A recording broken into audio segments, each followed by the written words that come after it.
मोक्षामि नियमसारम् केवली श्रुत केवली वनितम्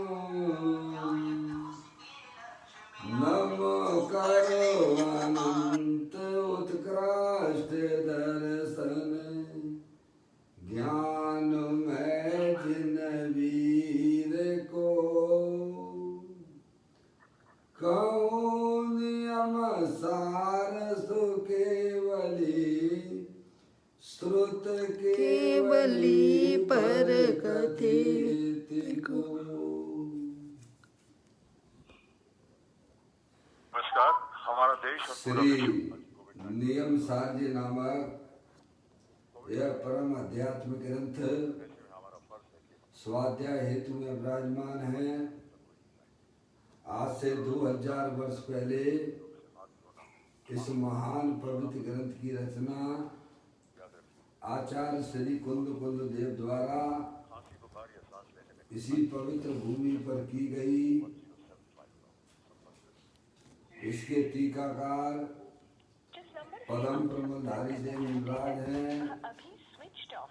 ग्रंथ का नाम नियम सार है। नियम से करने योग्य कार्य अपनी आत्मा में सम्यक दर्शन, सम्यक ज्ञान, सम्यक चारित्र रूपी निर्मल पर्याय, पवित्र पर्याय, मोक्ष मार्ग रूपी पर्याय प्रकट करना, क्योंकि वह पर्याय स्वयं सुख स्वरूप है और अनंत सुख का कारण भी है। अनादि काल से हमारे आपके आत्मा में फल को अपना जानने वाली, फल को अपना मानने वाली, फल के साथ संबंध रखने वाली ऐसी मोरा देश रूपी अपवित्र रूप पर्याय प्रकट है, जो स्वयं दुख स्वरूप है और अनंत दुख का कारण भी है। ऐसी मोरा देश रूपी अपवित्र रूप पर्याय का अपनी आत्मा में से उसका अभाव करना और सम्यक दर्शन ज्ञान चारित्र रूपी निर्मल पर्याय, पवित्र पर्याय, मोक्ष मार्ग रूपी पर्याय को प्रकट करना। ऐसे कार्य की प्राप्ति जनवाणी माता के माध्यम से अपने आत्मा के स्वरूप को पहचानना।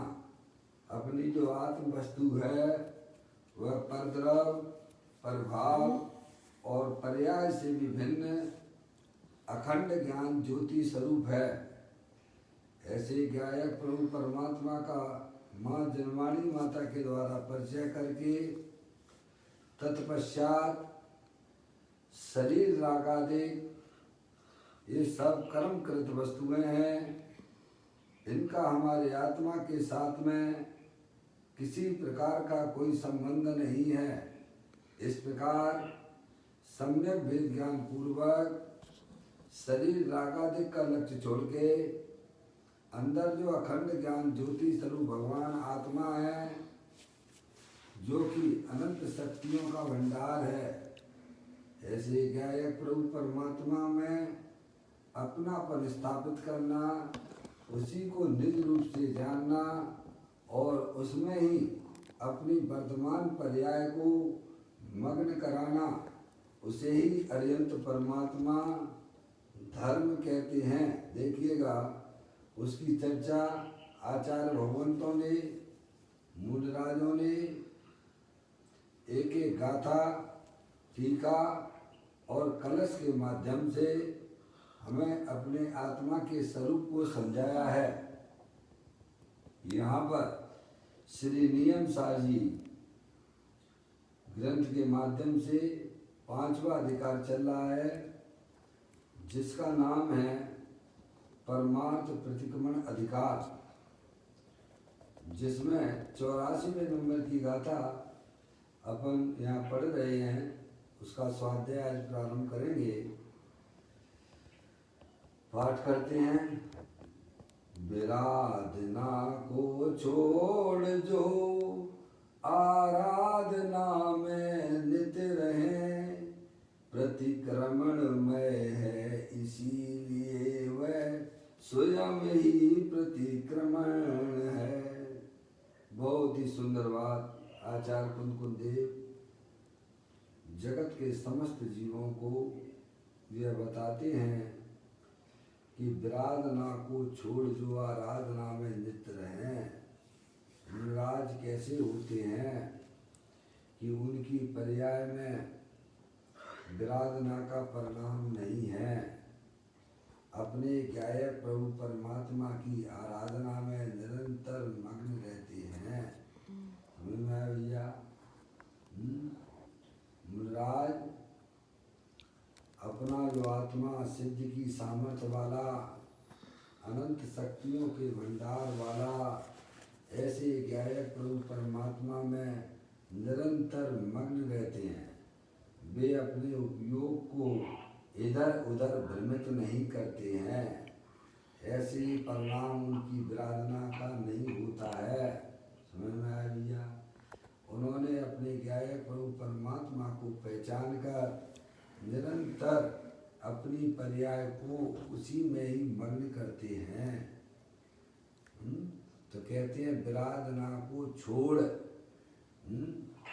जो पर्याय अनादि काल से अपने गायक प्रभु परमात्मा को छोड़कर पर द्रव्यों में विचरण करती थी, अब वैसा परिणाम उनकी पर्याय में नहीं रहा। अब तो वह निरंतर सिद्ध की सामर्थ्य वाला ऐसा भगवान आत्मा, वितराग आनंद स्वरूप, अब उसी की अस्थि की मस्ती में मस्त रहते हैं। समझ में आया भैया? तो कहते हैं विराधना को छोड़ जो आराधना में नित रहें। आराधना यानी अपने गायक प्रभु परमात्मा में अपनी पर्याय को मग्न कराना, उसी को कहते हैं आराधना। और वह आत्मा कैसा है? तो कहते हैं प्रतिक्रमणमय है। कैसा है भगवान आत्मा? प्रतिक्रमण स्वरूप ही है, इसीलिए वह स्वयं ही प्रतिक्रमण है। समझ आप? देखिएगा, जो जीव विशेष रूप से विराधना छोड़कर आराधना में बरतता है, सब बुद्धि पूर्वक है। समझ में आया? सब ये काम जो है अपनी आत्मा की साधना और आराधना सब बुद्धि पूर्वक कार्य है। ये समझ में आप? हो जाएगी हो जाएगी हो जाएगी है, ऐसा अपना नहीं समझना भाई साहब। आप पाप के काम करते हो, बुद्धि पूर्वक करते हो, पुण्य के काम भी बुद्धि पूर्वक करते हो, तो धर्म का काम भी बुद्धि पूर्वक ही हुआ करता है। छोड़ने की बात है, छोड़ कर है अपना तो उपयोग भाई साहब अपने तो हो जाएगा हो जाएगा हो जाएगा, ऐसा नहीं है। समझ नहीं आप? हर कार्य बुद्धि पूर्वक करते हो, पाप के काम बुद्धि पूर्वक करते हो, पुण्य के काम भी बुद्धि पूर्वक करते हो, तो धर्म की आराधना भी बुद्धि पूर्वक होती है। समझ में आया भैया? तो कहते हैं जो जीव विशेष रूप से विराधना छोड़कर जो पर्याय वैरमुख हो रही थी, समझ गए आप, उसको भी बुद्धि पूर्वक अपने गायक प्रभु परमात्मा में की आराधना में लगाते हैं। समझ गए?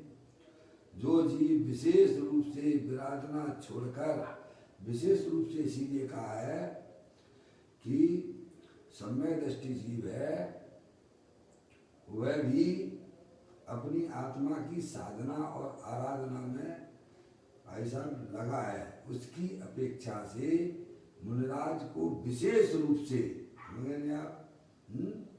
मुनिराज जो है ना सम्यक दृष्टि जीव है, मुनिराज भी और विशेष रूप से है सम्यक दृष्टि और देश वृत्ति से भी और ऊंचे।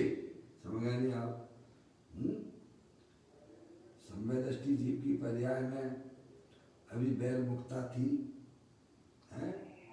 3 चौकड़ी कसाय के सद्भाव पूर्वक, अभी उसको वैर मुक्ता थी, देशव्रती है, उसको 2 चौकड़ी कसाय के सद्भाव पूर्वक वैर मुक्ता थी। और मुनराज अब 3 चौकड़ी कसाय का अभाव और उससे विशेष उनकी पर्याय का लेवल अब जो है और अधिक अच्छा हो चुका है। समय दृष्टि और देशव्रति की अपेक्षा से अब वह और विशेष रूप से भाई साहब अब अपनी आत्मा में अंतरामुखाकार होते हुए अपनी आत्मा की साधना और आराधना में रक्त हैं।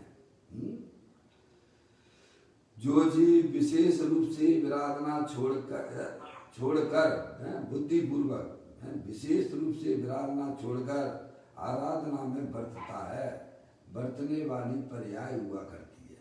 समझ गए आप? कौन बरतता है? पर्याय बरतती है। किसकी आराधना करती है? अपने त्रिकालिक भगवान आत्मा की आराधना करती है।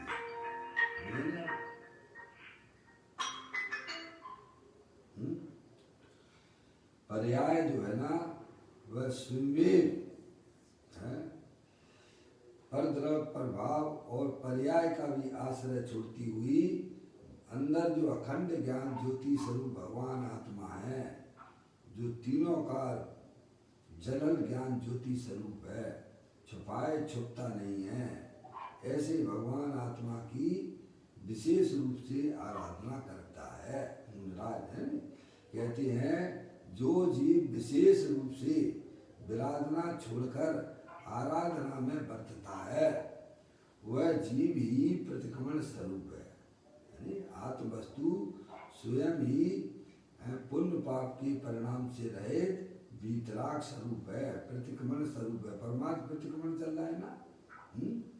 आगामी गाथा में आत्मा की आराधना ही प्रतिक्रमण है, क्या आत्मा की आराधना ही वास्तव में प्रतिक्रमण है और आत्मा स्वयं ही प्रतिक्रमण स्वरूप है, क्योंकि वह प्रतिक्रमणमय ही है। जैसे शक्कर अब मिठासमय होती है, ऐसे ही प्रत्येक आत्मा प्रतिक्रमण स्वरूप ही है। ये बात यहाँ कही। अब ये बात तो आचार्य कुमकुम देव ने कही। अब पदम प्रमलदायी देव मुनराज उसकी टीका करते हुए यहाँ स्पष्ट करते हैं, वो अपन पढ़ लेते हैं। देखिएगा, यहाँ आत्मा की आराधना में बरतते हुए जीव को ही प्रतिक्रमण कहा गया है। किनको प्रतिक्रमण होता है? जो आत्मा की आराधना में बरतते हुए जीव को, जो अपनी वर्तमान पर्याय को अंदर जो अखंड ज्ञान ज्योति स्वरूप है उसमें जो रमण कराते हैं उसे ही वास्तव में प्रतिक्रमण होता है। मौसी, प्रतिक्रमण किसको होता है?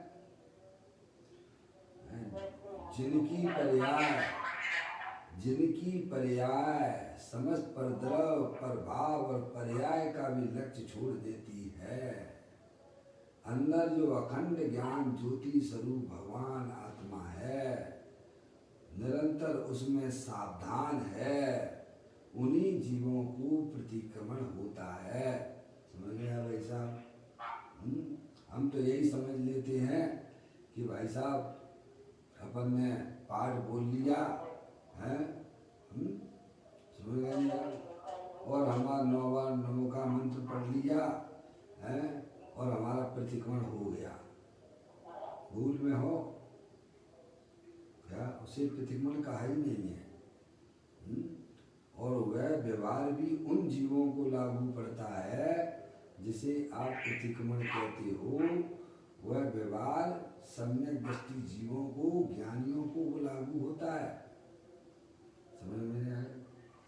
निश्चय प्रतिक्रमण तो अपने ज्ञायक प्रभु परमात्मा की आराधना और साधना में जो उपयोग लगा हुआ है, एकमात्र केंद्र उनका जो है अपना ज्ञायक प्रभु परमात्मा है, जो परद्रव प्रभाव और पर्याय से विभिन्न अखंड ज्ञान ज्योति स्वरूप है। समझ गए आप? यानी पर्याय का मुख अपने द्रव्य के सन्मुख होना चाहिए। उसी को वास्तव में प्रतिक्रमण होता है। ये बात यहाँ पर आचार्य कुलकुल देव और पदम प्रमलधारी देव मुनिराज यहाँ समझा रहे हैं। यहाँ आत्मा की आराधना में बरतते हुए जीव को ही प्रतिक्रमण कहा गया है। स्पष्ट है, यहाँ कोई दिक्कत नहीं है। जो परम तत्व ज्ञानी जीव निरंतर धारावाही रूप से आत्मा विमुख होकर परिणामों द्वारा साक्षात स्वभाव में स्थित होकर आत्म आराधना में निरत रहते हैं, वे निरपराध हैं, निरपराध रूप हैं। उनकी पर्याय में वास्तव अब अपराध नहीं है, क्योंकि जिनकी पर्याय अपना जो आत्म वस्तु वीतराग स्वरूप है, ज्ञानानंद स्वरूप है, अनंत शक्तियों के भंडार वाला है, वहाँ उसकी आराधना में लगी हुई है। क्या समझ आप? किसकी चौकीदारी करती है पर्याय?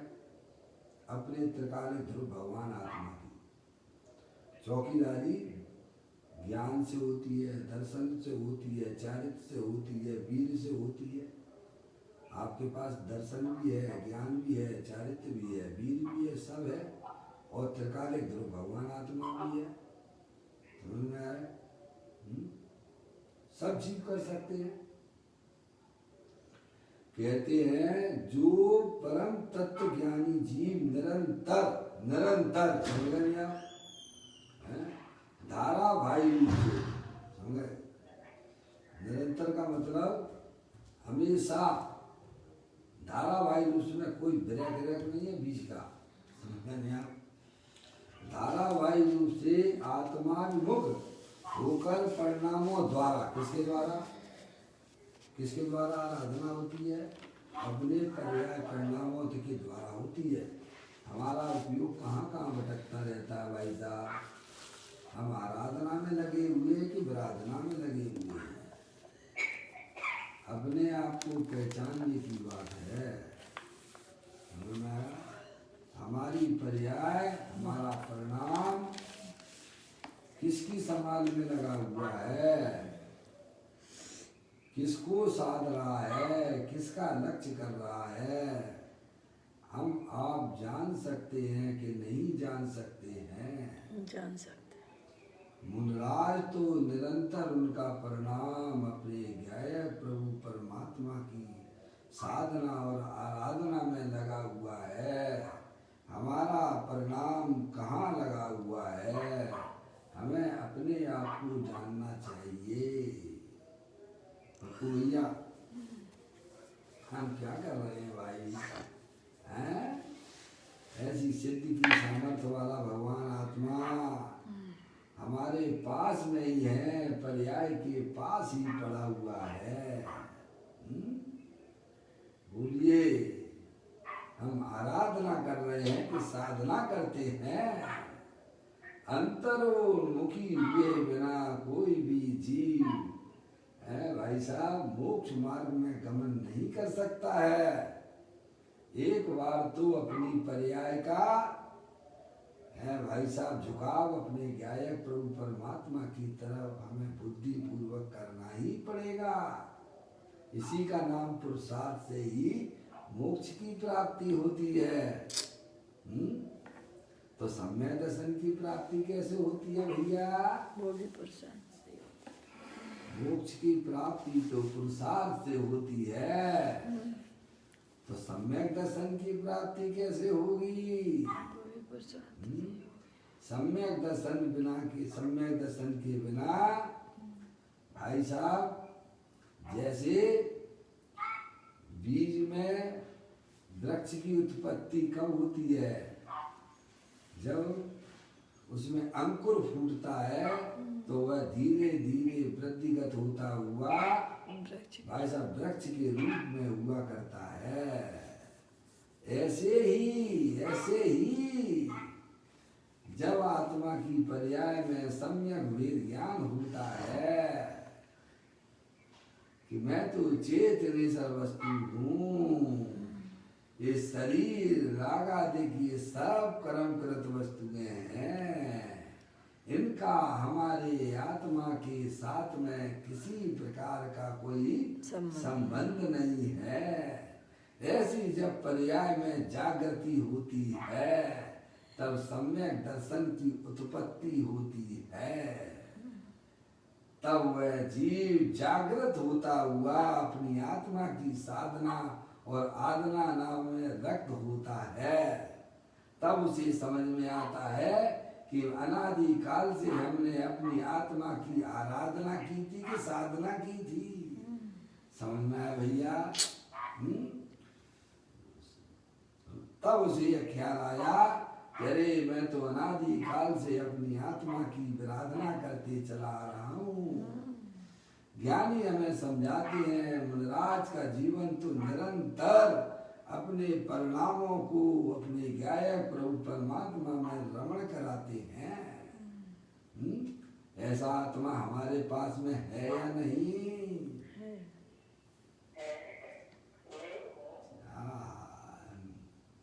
समझ में आया भैया? अपने पास में भी है, लेकिन क्या कर रहा है वो परिणाम? बहिर्मुखी होकर दुखी हो रहा है भाई। ज्ञानी बुद्धि पूर्वक सब काम बुद्धि पूर्वक है भाई साहब। आपके काम आप बनाते हो, खाना बनाते हो, खाते हो, कमाते हो, बुद्धि पूर्वक करते हो क्या बुद्धि पूर्वक होता है?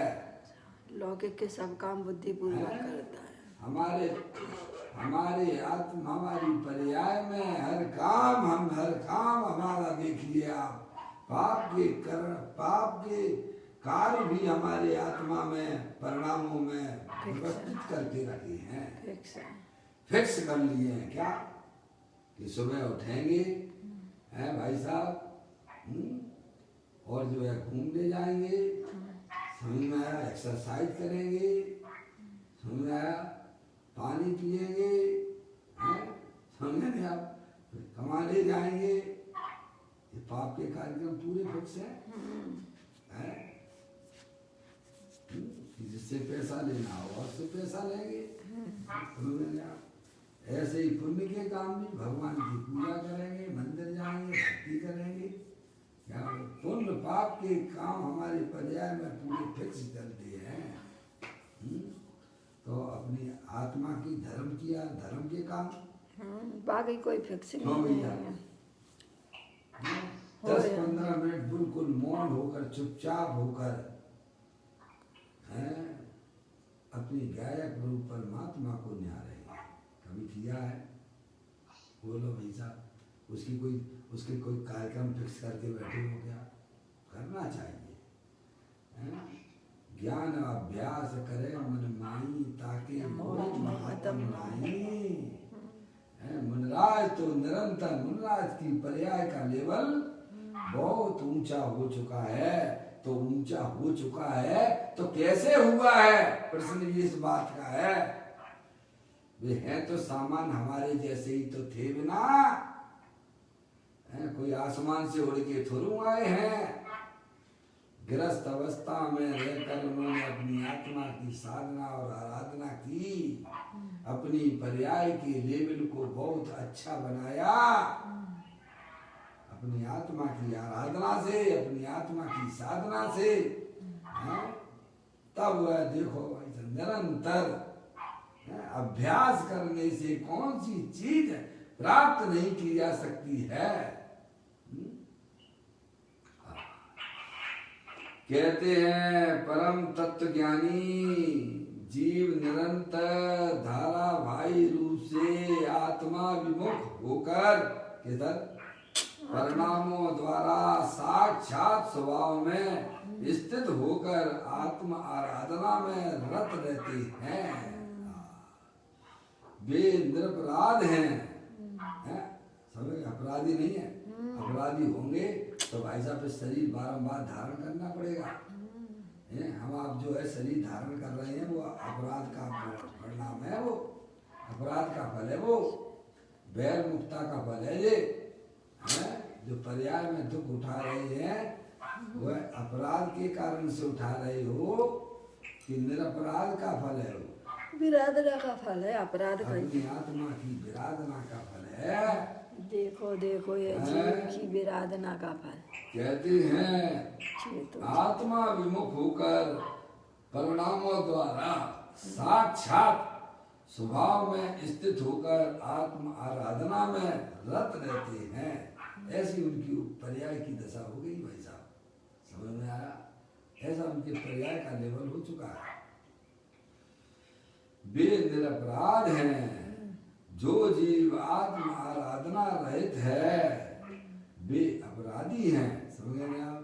जिनकी वर्तमान पर्याय अपने गायक परमात्मा को केंद्रित नहीं कर रही है वे सब जीव अपराधी हैं, जो शरीर को साधने में लगे हुए हैं, शरीर से भिन्न समझ पर द्रव्यों को साधने में लगे हुए हैं, वे सब जीव कैसे हैं? अपराधी हैं, क्योंकि वे सब क्षण भंगुर तत्व हैं, उनकी साधना उनकी आराधना करते हैं। बोलो भाई साहब, विराधक हैं वे, समझ में? जो अंदर में स्थायी वस्तु पड़ी हुई है, जो ना कहीं आती है ना कहीं जाती है, ऐसा अखंड ज्ञानेश्वर भगवान आत्मा है भाई साहब। ऐसी स्थायी वस्तु की भाई साहब उसको समझो ना, है उसमें अपनापन स्थापित करो ना। हाँ। जो जीव आत्मा आराधना से रहित हैं वे अपराधी हैं। कौन है? समझ गए आप? वे अपराधी हैं, इसीलिए संपूर्णतया आराधना छोड़कर संपूर्ण रूप से कल जो है आचार्य अमृतचंद देव ने हमें आपको समझाया था, समझ में आया? कलश नंबर 244 में समय सार जी का है, संपूर्ण विकल्पों को छोड़कर, क्या समझ गए नहीं आप? हैं संपूर्ण जो विकल्प हैं भाई साहब सबको छोड़ते हुए बस काम तो बस एक ही करना है, अपने आत्मा में अपनी पर्याय को मग्न कराना। समझ गए आप? बहुत विकल्पों को कहने से क्या मतलब है, समझेंगे आप? अब तो समस्त प्रकार के समस्त विकल्पों को छोड़ो, एक अपनी केवल एक अपनी आत्मा की आराधना, आत्मा का अनुभव करो, समझेंगे नहीं आप? जिसके द्वारा केवल ज्ञान और मोक्ष रूपी पर्याय प्रकट होती है। 38 नंबर का कलश है 244। ये जो है 244वें नंबर का कलश है। तो जहाँ में 38 नीचे देखिए फुटनोट में है, समझ में आया क्या लिखा है? 244 कलश नंबर लिखा नीचे, हाँ। फुटनोट है, वो समझ गए?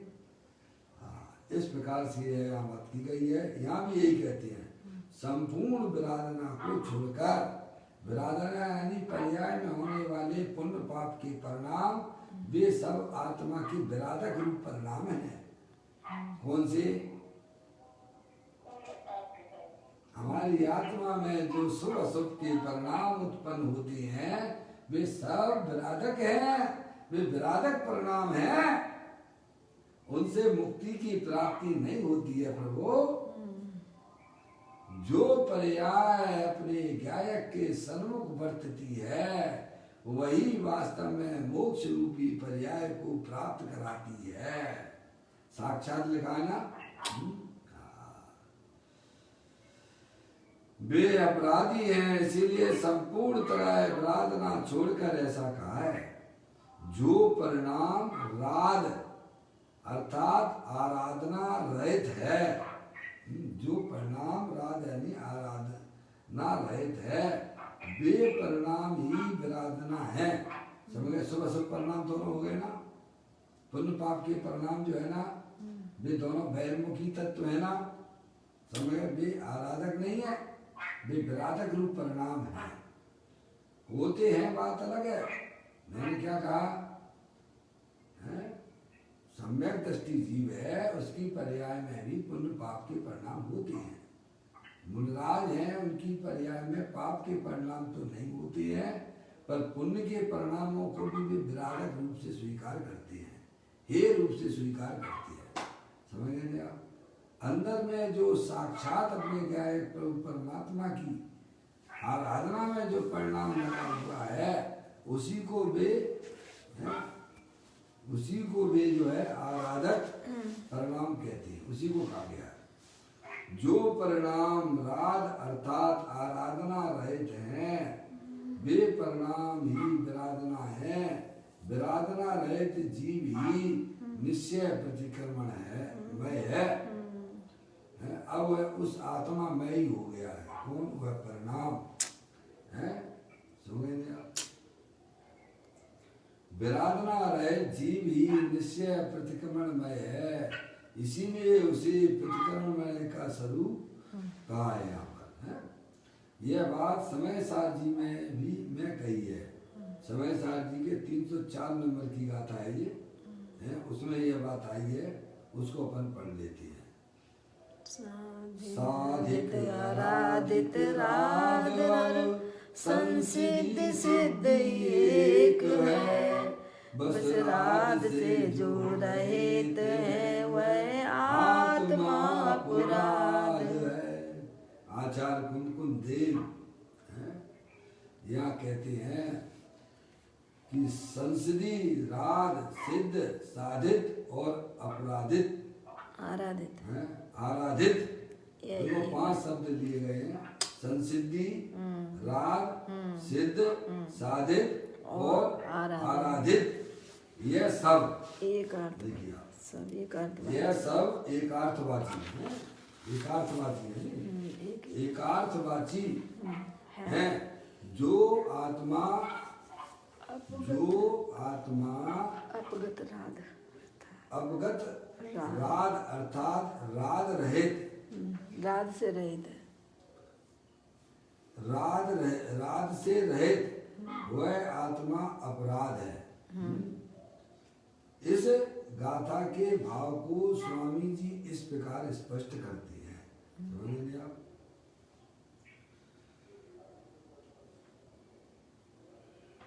किस प्रकार? यहाँ आत्मा की आराधना में बरतते हुए जीव को ही, यहाँ आत्मा की आराधना में बरतते हुए जीव को ही प्रतिक्रमण कहा है। प्रतिक्रमण आत्मा की आराधना में बरतते हुए, यानी पर्याय का जो झुकाव केंद्र बिंदु अपना त्रिकालिक ध्रुव भगवान आत्मा है। समझ गए आप? उसमें जो बरतता है उसे ही वास्तव में प्रतिक्रमण होता है। समझ गया?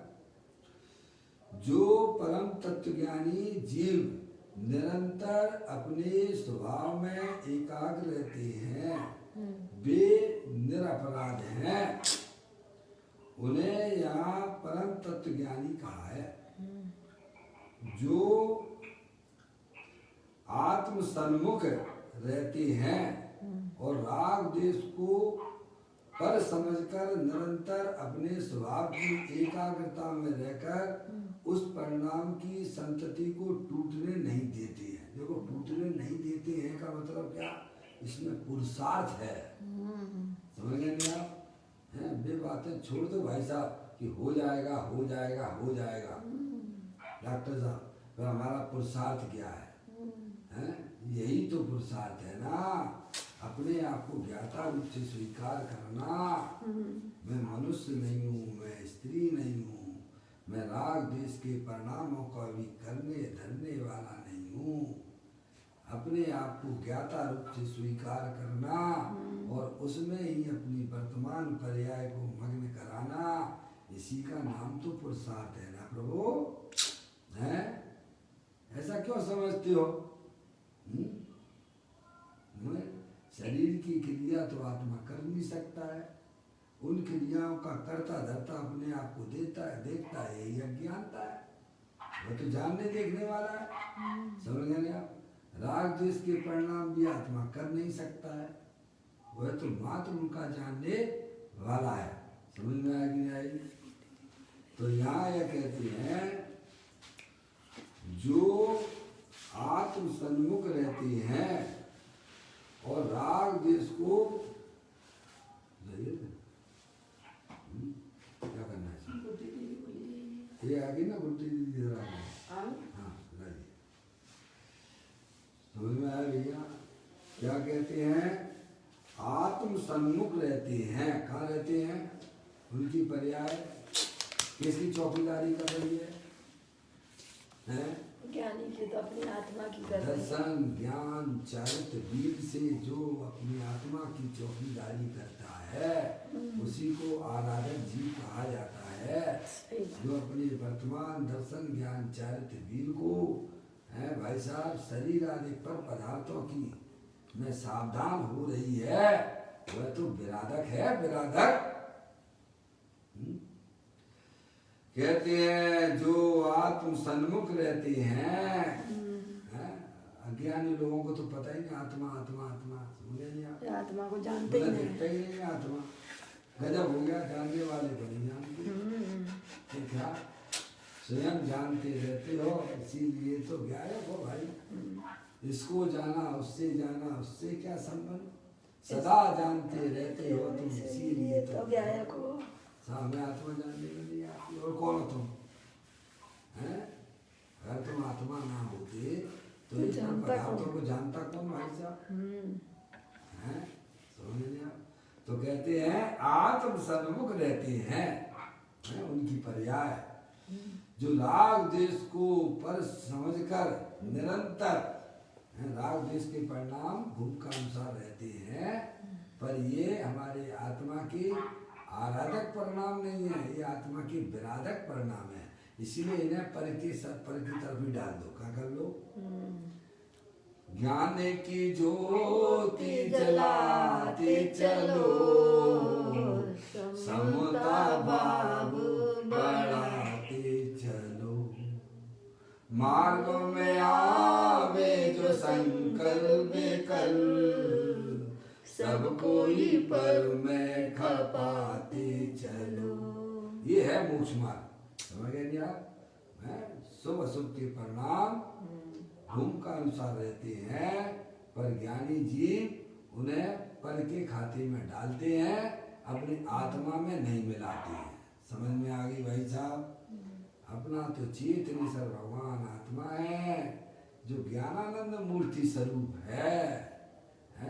जैसे है वो हंस होता है ना तो उसकी चोंच में वह कला हुआ करती है कि वह दूध को ग्रहण करता है और पानी को छोड़ देता है। ऐसे ज्ञानी के ऐसे ही सम्यक दृष्टि जीव की पर्याय में भाई साहब राग द्वेष के परिणामों को छोड़ देता है और अंदर जो अखंड ज्ञान ज्योति स्वरूप अमृत का कुंड है उसको कैसा में उसको ग्रहण करता है। समझ गए आप भाई साहब? ऐसी कला उसकी पर्याय में उत्पन्न हुई है। तो यहाँ कहते हैं जो आत्म सन्मुख रहते हैं और राग द्वेष को पर समझकर ये तो सब कर्म कृत वस्तुएं हैं समझकर निरंतर अपने स्वभाव की एकाग्रता में रहकर उस परिणाम की संतति को टूटने नहीं देती। क्या भाई साहब? ये गजब की बात है। देखो समय सार जी के संवर अधिकार में भी यह बात आती है। 285वें नंबर की गाथा है।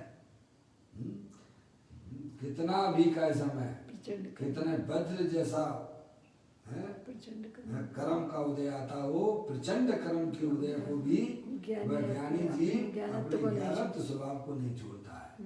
समझ गए? प्रचंड कर्म का उदय आने पर भी ज्ञानी अपने ज्ञानत्व स्वभाव को नहीं छोड़ता है। ऐसी निरंतर आराधना ज्ञानी जीव किया करते हैं।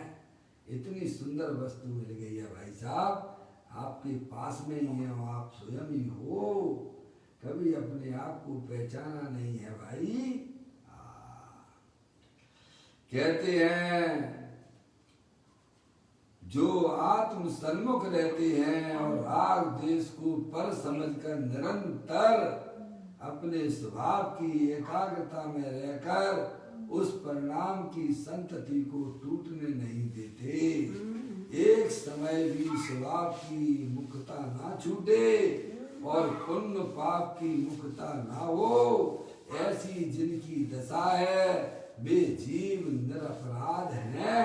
इसका नाम विवेक है। क्या? सही बात है। उसका नाम चतुराई है। क्या भाई साहब? पापा पापा है क्या? इसके ये चतुराई है। ये अपना अंश पर में ना मिलाना और पर का अंश अपने में ना मिलाना। ये चतुराई जिस जीव को आ गई है वह आत्मा वर्तमान में ही निराकुलता रूप परिमन करने लगता है। समझ में आया भैया? वह आत्मा ही शनैः शनैः मोक्ष मार्ग में बढ़ता हुआ मोक्ष पर्याय को प्राप्त करेगा। ऐसी चतुराई लाओ ना भाई साहब। एक समय भी स्वभाव की मुक्ता ना छूटे और पुण्य पाप की मुक्ता ना हो, पर्याय में समझ गए आप? इतना विवेक रखता है ज्ञानी। समझ गया कि मेरा परिणाम भाई साहब है ऐसा नहीं कि जो है अनादिकाल से जो कुटेक पड़ी हुई है उधर ना चला जाए, इतनी सावधानी रखता है भाई साहब। ये पुरुषार्थ की बातें हैं सब जे। पर्याय को अपने आत्मा के सन्मुख करना ये बहुत बड़ा पुरुषार्थ है। अनादिकाल से जीव ने धर्म के नाम पे बहुत कुछ आडंबर इकट्ठा किया था, पर वह भाई साहब भूसा था, भूसा। समझ में आया? उसमें दाने नाम की चीज नहीं थी। एक समय की स्वभाव की मुक्ता ना छूटे, अपने स्वभाव की है एक समय के लिए भी। पर्याय में तो ऐसी आराधना साधना चल रही है कि अब वह पर्याय अपने गायक रूप परमात्मा से ऐसा एक समय भी विमुख होना पसंद नहीं करती है। समझ नहीं आप? जैसे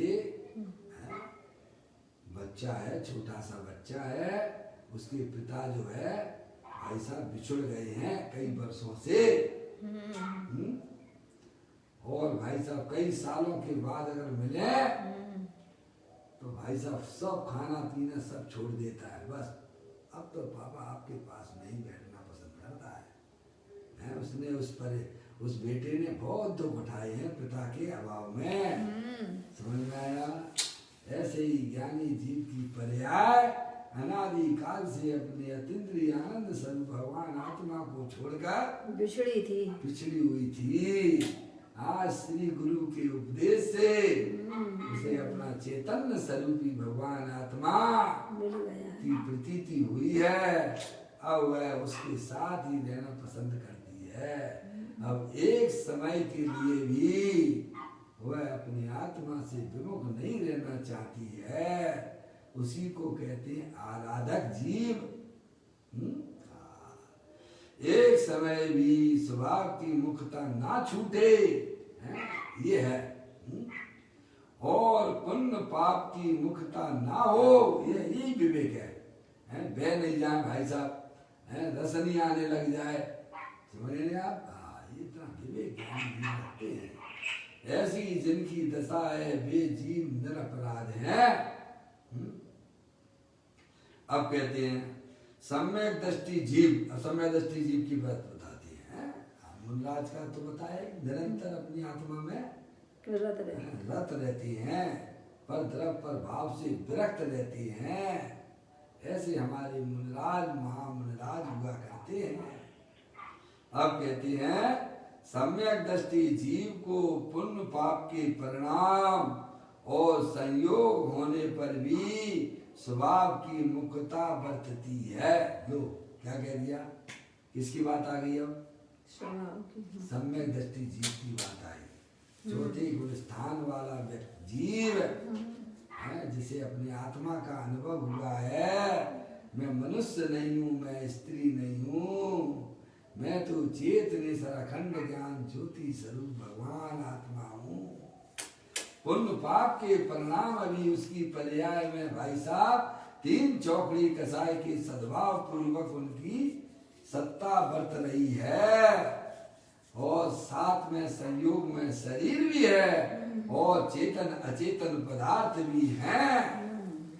पर उसकी पर्याय भी क्या करती है जो बताते हैं। देखो कहते हैं सम्यक दृष्टि जीव को पुण्य पाप के परिणाम और संयोग होने पर भी, आ गया ना, ऐसा नहीं है कि सम्यक दृष्टि जीव को पुण्य पाप के परिणाम नहीं है, होने पर भी है भाई साहब स्वभाव की मुखता बरतती है। उसकी पर्याय क्या है समझ नहीं आप।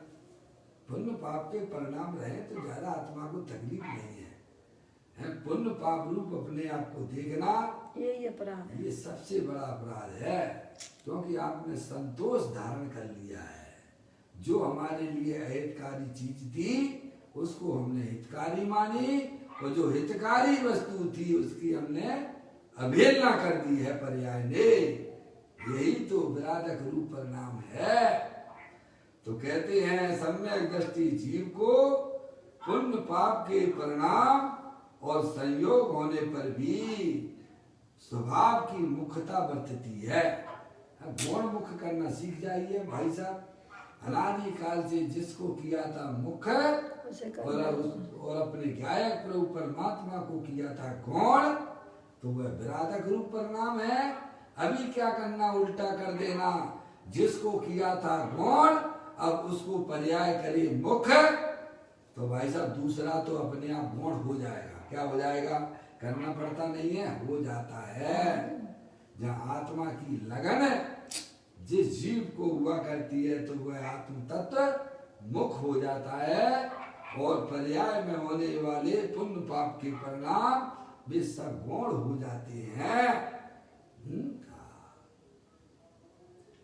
सम्यक दृष्टि जीव को पुण्य पाप के परिणाम और संयोग होने पर भी स्वभाव की मुखता बरतती है, इसीलिए वे निरपराध हैं। सम्यक दृष्टि जीव भी निरपराधी है, समझ नहीं आप। क्योंकि वह जो है पुण्य पाप के परिणामों को शुभाशुभ भावों को अपने में नहीं मिलाता है जरूर, तो पहले ही स्वीकार किया है। संयोग भी है और पुण्य पाप के परिणाम भी है, पर उनमें मुख्य देखो पुण्य पाप के परिणाम भी है, संयोग भी है। अपना त्रिकालिक ध्रुव भगवान आत्मा अनंत शक्तियों के भंडार वाला भी है, बोलो है कि नहीं है। आत्मा भी है, पुण्य पाप के परिणाम भी है, और जो है संयोग भी है। अब आपको किसको मुख करना है, ये काम तो आप वैसे भी करते हो ना लौकिक में, मुख गौण का काम अपने परिवार वालों को भाई साहब आगे करते हो, दूसरों को पीछे करते हो कि नहीं करते हो। लौकिक में भी जिससे काम सकता उसको मुख जिससे हमारा लौकिक में काम सकता है उसे मुख कर उसकी हम जय जयकार बोलने लग जाते, उसको आगे बढ़ाते हैं। नहीं चलता उसको निकला। यहाँ तो धर्म के काम में भी ऐसे ही लोग कर देते हैं। अगर आप कोई बच्चा बच्ची है भाई साहब, अपने गांव का क्षेत्र का होना है, अपना मिलने गांव का भी है शहर का भी है, तो उसे आगे करेगा, और बाकी बच्चे होशियार भी हो तो उसे पीछे कर देगा। करते हो कि नहीं करते हो, सब अज्ञानता का है। धर्म के काम पे ऐसा कभी नहीं करना, किसी की भी प्रतिभा को भाई साहब ढांकने की कोशिश नहीं करना। तुम धर्म के नाम पे कलंक का काम करते हो, समझ में आया। कम से कम ऐसे परिणाम वहाँ नहीं करना चाहिए धर्म के क्षेत्र में, समझ में आया। हर व्यक्ति अपनी योग्यता से आगे बढ़ता है, बस उसी की सराहना करना चाहिए। इनको ले लो, ये हमारे रिश्तेदार हैं, इनको हटाओ, भले ही बच्चा हुआ है वो तो होशियार है, लेकिन उसको नहीं लेना, इसको ले लेना। हमारे चाचा का, चाची का, मामा का, मामी का करते हो कि नहीं करते हो मुख्यमोहन? बोलो करते हो कि नहीं करते हो? ये काम कौन करती है? पर्याय करती है ना। अरे इतना तो करना तुम्हें आता ही है ना, है? जब ये कर सकते हो तो यहाँ क्यों नहीं कर सकते हो? हैं? शरीर भी संयोग में है भाई साहब, पुण्य पाप के परिणाम भी तुम्हारे पास में है, और तुम्हारा त्रिकालिक ध्रुव भगवान आत्मा जो अनंत शक्तियों के भंडार वाला है भैया। अब किसको मुख करना, किसको गौण करना, या मोक्ष मार्ग में यही तो होता है ना। क्या ज्ञानी जीव अपना त्रिकालिक ध्रुव भगवान आत्मा जो कि अनंत शक्तियों के भंडार वाला है, उसे मुख करता है तो दूसरा गुण अपने आप हो गया। समझ में आया? आपने अपने घर में उजाला किया तो अंधकार को भगाना पड़ा क्या? है? स्वयं भाग जाता है भाई। ऐसे ही अपनी आत्मा में जागृति लाओ। मैं तो चेतनेश्वर भगवान आत्मा हूँ, मैं मनुष्य नहीं हूँ, मैं स्त्री नहीं हूँ, मैं रागी द्वेषी नहीं हूँ। आपने जहाँ पर्याय ने स्वीकार किया वहाँ मोह राग द्वेष और जो है सब गुण हो जाते हैं। क्या हो जाते हैं ये बता रहे हैं। सम्यक दृष्टि जीव को पुण्य पाप के परिणाम और संयोग होने पर भी स्वभाव की मुखता बरतती है, इसीलिए वे निरपराध हैं। सम्यक दृष्टि जीव भी अब ईमानदार हो गया है। जगत में कहते हैं लोग में जिसकी नियत अच्छी है उसकी बरकत होती है कि नहीं होती है? बोलो। है? लौकिक में भी यही कहते हैं ना भाई साहब, जिसकी नियत सही है उसकी पर्याय में बरकत हुआ करती है। या मोक्ष मार्ग में भी सम्यक दृष्टि जीव की नियत सही हो गई है, तो उसकी पर्याय में निरंतर बरकत होती रहती है। अब वह अपराधी नहीं है, अब वह निरपराधी है, क्योंकि वह अपनी वस्तु को ही अपना जानता है, अपनी वस्तु को ही अपना मानता है। मैं एक शुद्ध सदा अरूपी ज्ञान त्रैगुण यथार्थ से, कुछ अन्न वो मेरा नहीं, परमाणु मात्र नहीं। अरे उसकी नियत बिल्कुल सही होगी। सम्यक दृष्टि अपनी चीज को अपना मानना, पर की चीजों को मेरे से कोई लेना देना नहीं है। समझ में आया भैया? पाप की चीज तो ये पर की चीज है। ऐसी बात है भैया। कहते हैं यहाँ तो सम्यक दृष्टि जीव को पुण्य पाप के परिणाम और संयोग होने पर भी स्वभाव की मुखता बरतती है उसकी पर्याय में, इसीलिए वे निरपराध हैं। यहाँ तो दृष्टि उपरांत विशेष परे, मुनराज की बात है ना, गाथा में मुनराज की मुख्यता से है ना ये बात। तो कहते हैं यहाँ तो दृष्टि उपरांत, दृष्टि होने के बाद, अपने गायक प्रभु परमात्मा की जहाँ दृष्टि होने के बाद है विशेष परे स्थिरता करके, आगे समझना, और पर्याय का लेवल बहुत अच्छा हो गया है आत्मा की साधना और आराधना करने से। विशेष परे स्थिरता करके स्वभाव की आराधना करने वाले मुनि को ही प्रतिक्रमण है, ऐसा कहा गया है। जो परिणाम आराधना रहित है वह विराधना है। जो परिणाम अपने गायक प्रभु परमात्मा को केंद्रित नहीं करता है, उसे अपना नहीं जानता है, उसे अपना नहीं मानता है, वह परिणाम विराधक है। तो आप समझ जाइए, पाप का परिणाम और पुण्य के परिणाम वे दोनों आत्मा के विराधक परिणाम है। क्या समझेंगे आप? वह विराधना है, अपने शुद्ध स्वभाव की आराधना करना निरपराध भाव है। पुण्य पाप की आराधना करना अपराध भाव है। समझ गए आप? बहुत से जीव तो पाप के कार्यों में लगे रहती हैं, हिंसा के, झूठ के, चोरी के, कुशील के, परिग्रह के परिणामों में पर निरंतर उसी में ही परिणाम को लगाते हैं। पंच इंद्रिय के विषयों की तरफ भागे चले जा रहे, एकांत पाप रूप परिणाम है। समझ में आया? और कुछ जो ऐसे हैं कि भाई साहब पुण्य के कार्य भी करते हैं पर उनसे अपना कल्याण मान बैठते हैं। समझ, वे भी विराधक जीव हैं। भगवान मेरा भला कर देंगे, या भाई साहब पुण्य करते करते हमारी जो है कल्याण हो जाएगा, वह जीव भी विराधक जीव है। कहते हैं पुण्य पाप की आराधना करना, पुण्य से अपने आप को अच्छा समझना, समझ गए नहीं आप? वे सब अपराध वाले भाव हैं, वह उसमें कोई वीतराग परिणाम नहीं है। वीतराग परिणाम तो वीतरागी अंदर जो भगवान आत्मा अंदर बैठा हुआ है, आपको कहीं जाना नहीं है, वो पर्याय के पीछे ही बैठा हुआ है भाई साहब।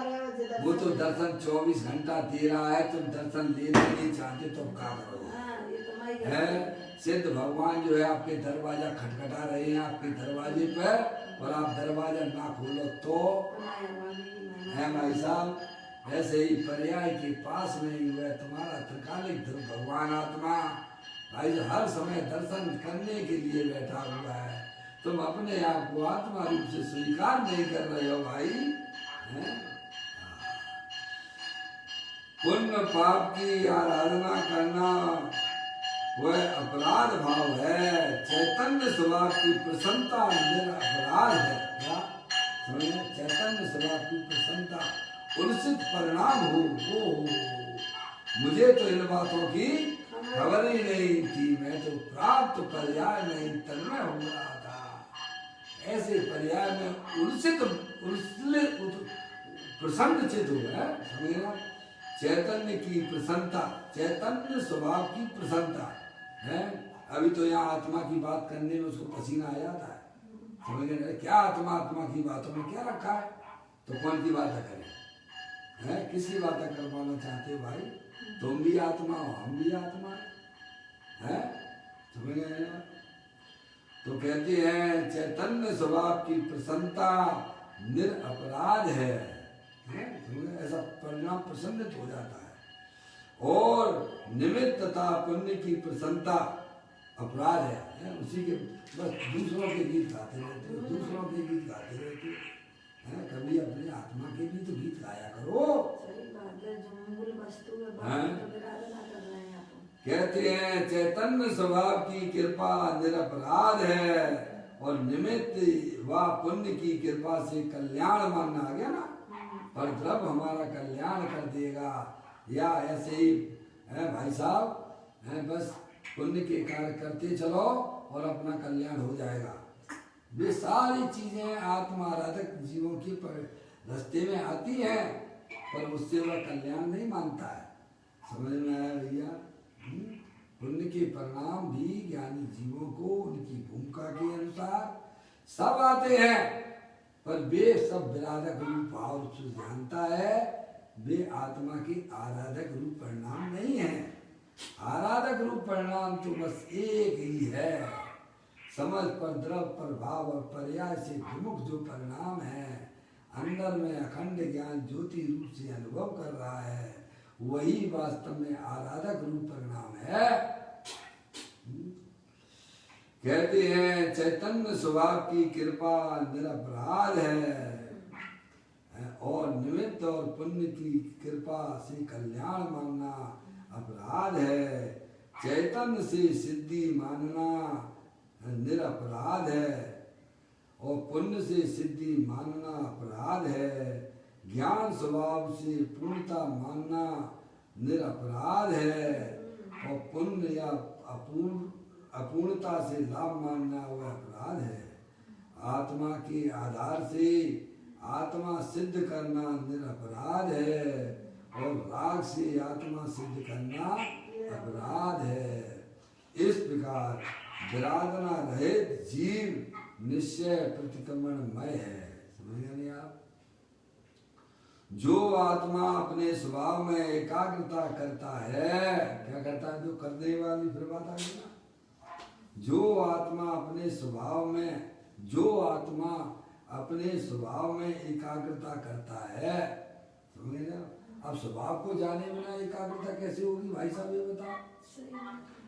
अरे आत्मा में अपनी पर्याय को एकाग्र करना है, मग्न करना है, तो आत्मा के स्वभाव को जानना पड़ेगा ना पहले, हैं?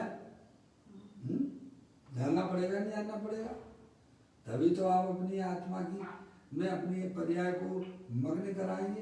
किसमें मग्न कराना है? आत्मा के ज्ञान श्रद्धान के बिना पर्याय कहाँ मग्न होगी भाई साहब, बताइए आप। तो कहते हैं जो आत्मा अपने स्वभाव में एकाग्रता करता है, यानी समय अपनी पर्याय को समय पर द्रव प्रभाव का लक्ष्य छोड़ के अंदर में जो अखंड ज्ञान ज्योति स्वरूप भगवान आत्मा है उसमें जो अपनी पर्याय को मग्न कराता है वह प्रतिक्रमण स्वरूप कहा जाता है। वह साक्षात प्रतिक्रमण से हुआ हो रहा है, समझेगा। पर्याय में होता है प्रतिक्रमण, ध्यान रखिएगा। आत्मा स्वभाव से ही प्रतिक्रमण में है, जैसे शक्कर मिठासमय है, पर आपको स्वाद कब आएगा उसका मिठास का, जब आप अपनी जिह्वा पर रखते हो तब उसका आपको मीठे का स्वाद आता है। ऐसे ही आत्मा तो तीनों काल वितराग स्वरूप है, दुख के परिणामों से रहित है, आनंद स्वरूप है। तो आपको वह आनंद का स्वाद कब आएगा पर्याय में, जब आप उसका सेवन करेंगे तब आएगा। समझ में आया भैया। तो कहते हैं जो आत्मा अपने स्वभाव में एकाग्रता करता है वह प्रतिक्रमण स्वरूप कहा जाता है। वहाँ प्रतिक्रमण करने वाला और प्रतिक्रमण की विधि ऐसे भेद नहीं रहते हैं। कहाँ पर, अपनी आत्मा में जो पर्याय मग्न हुई है वहाँ पर प्रतिक्रमण करने वाला और प्रतिक्रमण की विधि यानी पर्याय में जो चल रही, समझ नहीं आप, दोनों जो है भेद रूप नहीं रहता है। जब आत्मा की पर्याय में प्रतिक्रमण होता है उस समय भेद गौण हो जाती है। क्या हो जाती हैं, जैसे आपने बर्तन का पानी में बाहर समुद्र जो बह रहा है उसमें डाला तो वह फिर जो है बर्तन का पानी कहाँ चला गया भाई साहब, वह समुद्र रूप हो जाता है। ऐसे ही जो पर्याय भाई साहब अपने ज्ञाय प्रभु परमात्मा की तरफ बढ़ गई है, अब वह कहाँ चली गई है, वह भी समुंदर हो जाती है, ज्ञान समुंदर हो जाती है। अब उसमें द्रव और पर्याय के भेद दिखाई देते नहीं है, उसी को वास्तव में प्रतिक्रमण कहा गया है। कहने वहाँ प्रतिक्रमण करने वाला और प्रतिक्रमण की विधि ऐसे भेद नहीं रहते। स्वयं ज्ञान स्वभावी आत्मा है, ऐसा सम्यक प्रकार से सिद्ध करना संसिद्धि है। संसिद्धि अब 5 आयत नहीं है तुझे, अब उसका यहाँ खुलासा कर सब कार्य की सिद्धि होगी संसिद्धि। सम्यक प्रकार से सिद्धि करना, संसिद्धि यानी सम्यक प्रकार से अपनी आत्मा की आराधना जो की जा रही है उसी का नाम संसिद्धि है। समझ नहीं आप, कहते हैं स्वयं ज्ञान स्वभावी आत्मा है, ऐसा सम्यक प्रकार से, आ गया ना, सम्यक प्रकार से सिद्धि करना वह सम्यक सिद्धि है। अपने स्वरूप का सेवन करना क्या राध है, ये है सेवन करना, लिखा है ना, सेवता हुआ है। 6वें नंबर की गाथा में बात आती है। कौन आत्मा शुद्ध है, जो अपनी आत्मा की आराधना करता है, सेवता हुआ भगवान। समझ नहीं आप, अपनी जो पर्याय समझ सेवती हुई एक केंद्र बिंदु अपने ज्ञाय प्रभु परमात्मा को लक्ष्य कर रही है। तो क्या अपने स्वरूप का सेवन करना राध है, सेवन करना, अपने स्वभाव का निश्चय करना वह सिद्धि है। समझा सिद्धि क्या, अपने आत्म स्वरूप का निर्णय कर लेना भाई साहब। अरे सब काम पर्याय में होता, ध्यान रखिएगा। अपने स्वभाव का निश्चय करना कि मैं तो चेतनी सर भगवान आत्मा हूँ, यही रिद्धि सिद्धि है। समझ गए आप, रिद्धि सिद्धि लद्दी के घट में प्रकट सदा, अंतर के लक्ष्य सोमा जाची लक्ष्य पति है, दास भगवंत के उदास रहे जगत सो, ऐसे सुखिया सदैव समिति है। अंदर अपना आत्मा रिद्धि सिद्धि लिए हुए है। कहते हैं अपने स्वभाव का निश्चय करना यह सिद्धि है। स्वभाव को साधना वह साधित है, स्वभाव को साधना वह साधित है, और स्वभाव का विशेष सेवन करना वह आराधित है। ये सभी शब्द एक अर्थ हैं, देखिएगा। जो आत्मा आत्मा की आराधना से रहित है, जो आत्मा आत्मा की आराधना से रहित है वह अपराधी है। अज्ञानी जीव अपराधी है, समझ आएगा? है तो वो आत्मा, पर वो आत्मा की सेवा नहीं करता है, समझ में? आत्मा की आराधना नहीं करता है, आत्मा को साधता नहीं है, इसीलिए वह अपराधी हो गया, ज्ञानी। जो आत्मा आत्मा की आराधना से रहित है वह अपराध है। अपने शुद्ध स्वभाव के आश्रय से धर्म नहीं मानकर है, पुण्य और निमित्त से धर्म माने तो निश्चय का नाश होता है और वह अपराध है। ये सब जो है नियम शास्त्र वचन पृष्ठ 670 पर पूज्य गुरुदेव श्री ने इसकी व्याख्या वहाँ की है, वहां से अपन पढ़ रहे हैं। इस प्रकार हम देखते हैं कि इस गाथा में यही कहा गया है कि अभेद रूप से देखने पर क्या, देखो क्या कहा इस गाथा में, इस गाथा में यही कहा गया है, यानी 84वें नंबर की गाथा में यह कहा गया है कि अभेद रूप से देखने पर प्रतिक्रमणमय होने से प्रतिक्रमण करने वाला आत्मा ही प्रतिक्रमण है, क्योंकि अपना भगवान आत्मा तीनों काल अभेद रूप से विद्वान है, समझे? कभी भी भेद रूप होता नहीं है। ऐसे गायक प्रभु परमात्मा की जो आराधना करते हैं वही वास्तव में वास्तविक प्रतिक्रमण है। इस प्रकार हम देखते हैं इस गाथा में यही कहा गया है कि अभेद रूप से देखने पर प्रतिक्रमणमय होने से प्रतिक्रमण करने वाला आत्मा ही प्रतिक्रमण है। तात्पर्य है कि आत्मा की आराधना ही प्रतिक्रमण है और आत्मा की विराधना ही अप्रतिक्रमण है।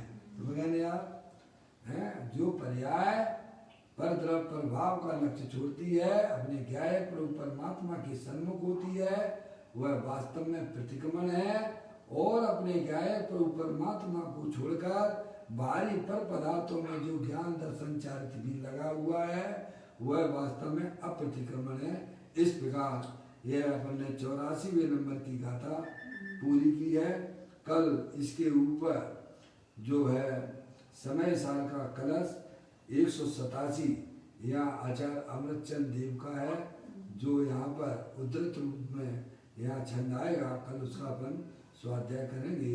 इस प्रकार से यह अभी समय के अनुसार चर्चा पूरी है। निज निधि निज में बताई ये अनंत अनंत उपकार है, उसके लिए जिन वाणी माँ को वंदना सतबार है, वंदना सतबार है। 9 बार नमस्कार।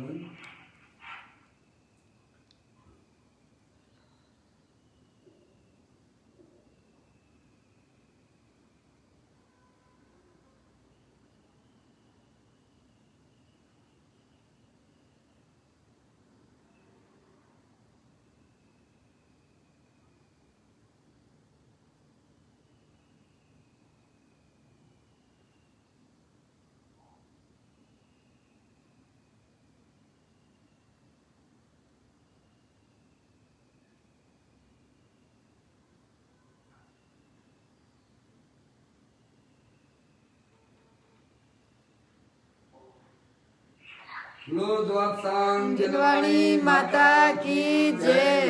महा